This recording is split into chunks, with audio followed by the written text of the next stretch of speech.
Alors, bonsoir. Nous sommes là dans le cadre de notre rubrique Info Santé. Et aujourd'hui, c'est en fait un sujet qui est à la une et qui sème la terreur. Certaines choses sont déjà connues, nous allons les rappeler. Et le rappel ou la répétition, c'est la mère de la science.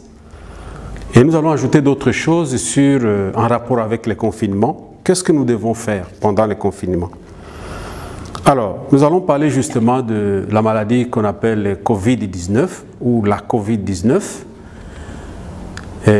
Ça pose des problèmes d'articles. Il y en a qui disent le Covid, il y en a qui disent la Covid, mais c'est en fait la Covid-19. Pourquoi? Parce que les D signifie en anglais disease ou la maladie. Donc c'est la maladie provoquée par le coronavirus. Alors, cette maladie, pourquoi on parle de corona? Ça vient de la couronne, tout simplement. Couronne, c'est parce que la forme de ce virus est comme une couronne. C'est de là que est venu le nom coronavirus. Alors, comment se transmet ce virus ou cette maladie? Ça se transmet de deux manières. Il y a ce qu'on appelle la transmission interhumaine et il y a ce qu'on appelle la transmission environnementale. La transmission interhumaine, comme ça, le titre l'indique, c'est de l'homme à homme.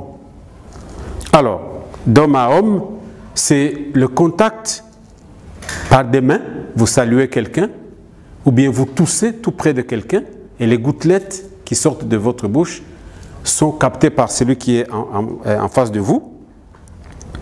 Ou bien vous touchez le nez, disons les narines, la bouche, et avec les mains sales, là vous pouvez transmettre, disons, vous pouvez être infecté par le virus, ou bien vous pouvez transmettre le virus surtout en serrant la main. Ça c'est la transmission interhumaine, d'homme à homme, par le contact direct, par l'éternuement, donc par la projection des gouttelettes de salive qui vont toucher celui qui est en face de nous. Soit en parlant, on parle fort ou on crie, et pendant qu'on crie, il y a un peu de gouttelettes de salive qui sont projetées, et là, on peut transmettre cette maladie. Alors, la deuxième transmission, comme nous l'avons dit, c'est la transmission environnementale, c'est-à-dire autour de nous. Ce n'est pas en touchant les objets qui sont déjà infectés par le virus.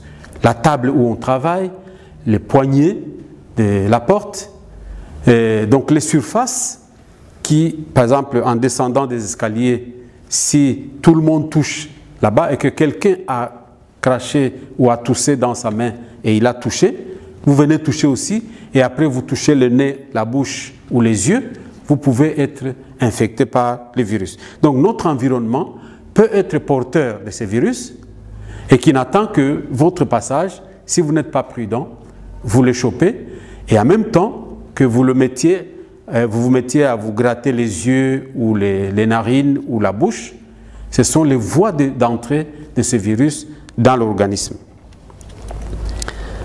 Donc voilà les deux types d'infections ou de transmissions d'homme à homme ou de l'environnement à l'homme et en allant vers un autre homme. Alors comment on peut se protéger de cette maladie?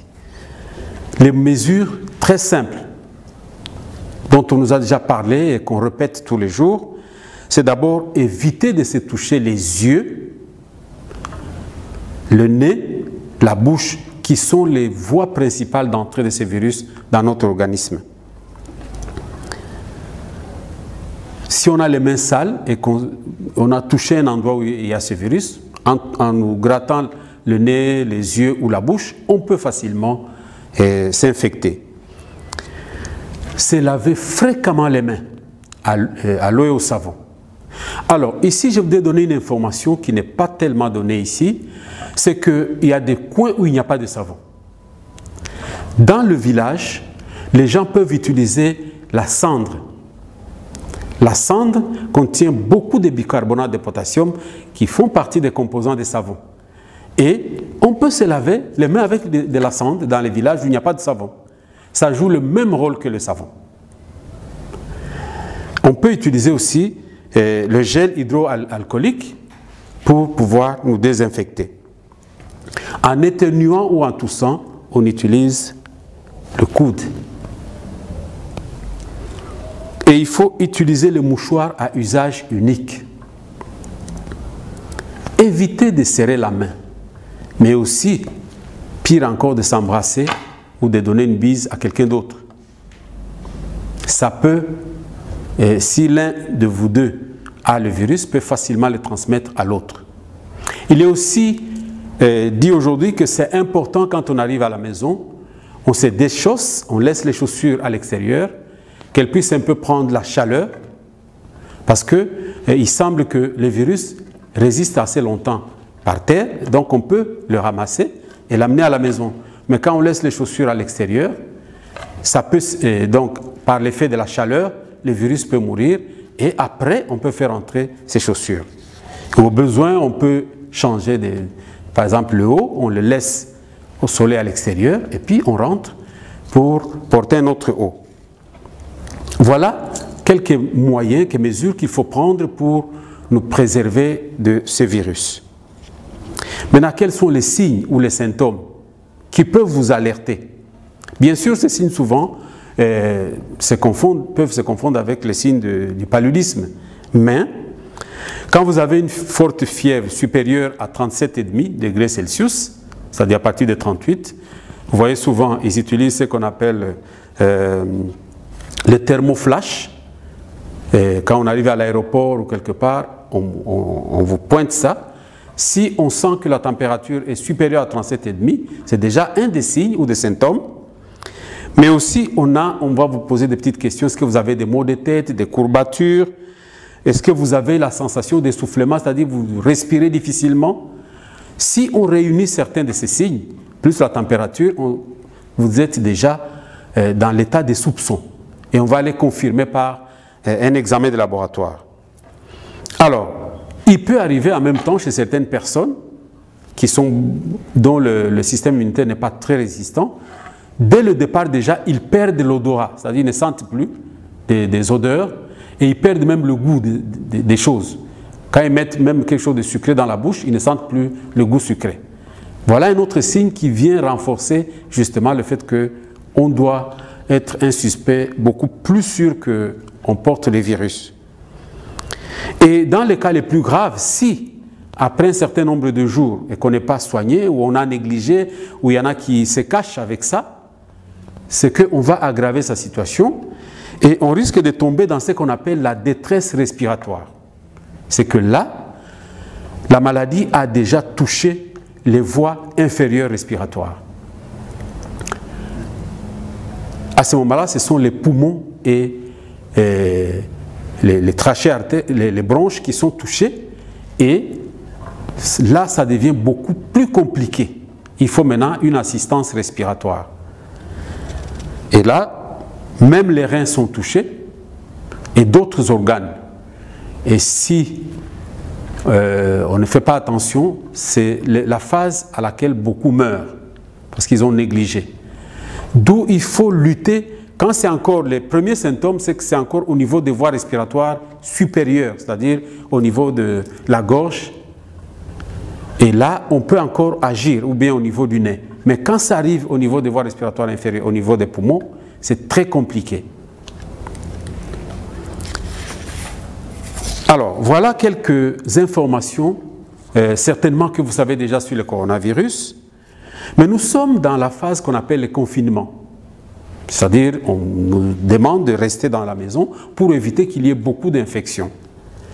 Alors, il y a des aliments qui permettent d'accompagner ces moments de confinement qu'on ne devrait pas manquer, même si on a d'autres aliments. Il y a notamment la banane, qu'elle soit la banane douce ou la banane plantain, c'est un fruit très important parce qu'il contient un élément qu'on appelle le tryptophane. Cet élément nous permet tout simplement d'avoir une bonne humeur et d'avoir de l'appétit et un bon sommeil. Pourquoi nous devons manger justement les éléments que je vais vous décrire là? C'est parce que pendant le confinement, on s'ennuie. Et à un moment donné, on peut devenir stressé. On a le stress, et le stress n'est pas un bon ami pour la santé. D'où il faut des aliments qui nous déstressent et qui nous permettent de dormir normalement. C'est le cas de la banane, qui est aussi riche en potassium, en magnésium, en phosphore, donc ces minéraux permettent à notre organisme de bien fonctionner.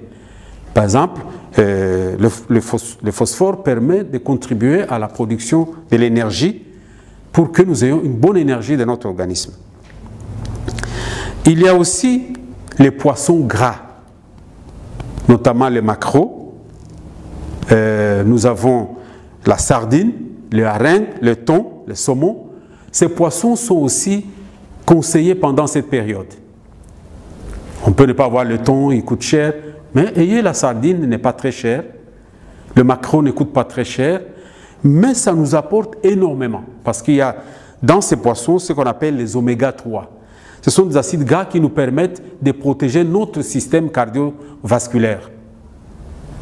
Ça nous permet donc de garder le cœur et les vaisseaux en bonne santé pour ne pas donc accélérer les complications respiratoires dues à l'infection du coronavirus.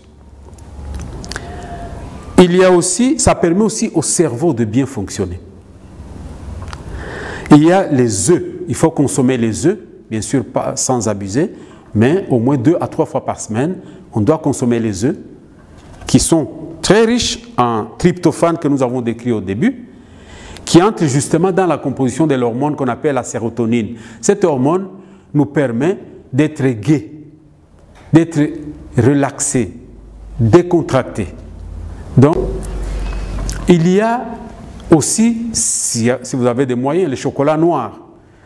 Ce n'est pas encore décrit scientifiquement, mais on peut penser que le chocolat traditionnel, c'est un bon chocolat qui peut contribuer aussi à l'apport de tryptophane et d'autres éléments qui nous permettent d'être en bonne santé et de ne pas être trop stressé pendant la période de confinement.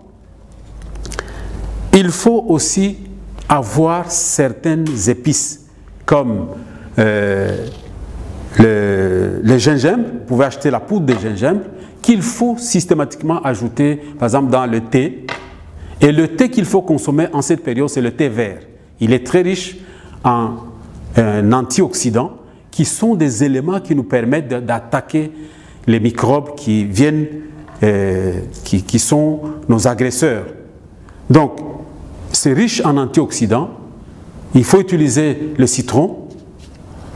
Il faut utiliser la poudre de curcuma en petite quantité. Tous ces éléments-là, si on les consomme régulièrement, ces épices, dans le thé ou dans la sauce, vont contribuer justement à armer davantage notre système immunitaire pour qu'il puisse nous aider à faire face à ces virus. Pourquoi? Tout simplement parce qu'il a été constaté que cette maladie est bénigne à 80%. Si vous mangez bien, vous êtes en bonne santé, vous n'avez pas de problème, il y en a qui peuvent résister à cette maladie, à 80%. La preuve est qu'aujourd'hui, au-delà des infections, il n'y a que 96 000 personnes qui sont mortes actuellement dans le monde. Ça serait des millions, vu l'ampleur des contaminations. Mais il n'y a que 96 000. Il y a aussi ces 15%, c'est seulement 15% où on trouve des cas graves pour cette maladie et les cas critiques 5%. Donc les chercheurs estiment que le taux global de mortalité du virus est d'environ de 2 à 4%. D'où l'importance d'être en bonne santé, de prendre ces aliments que nous venons de conseiller, bien que nous ayons d'autres aliments, d'éviter le stress, d'être relax, parfois de s'amuser avec les enfants, et ça pourra contribuer à renforcer notre système immunitaire. Je vous remercie.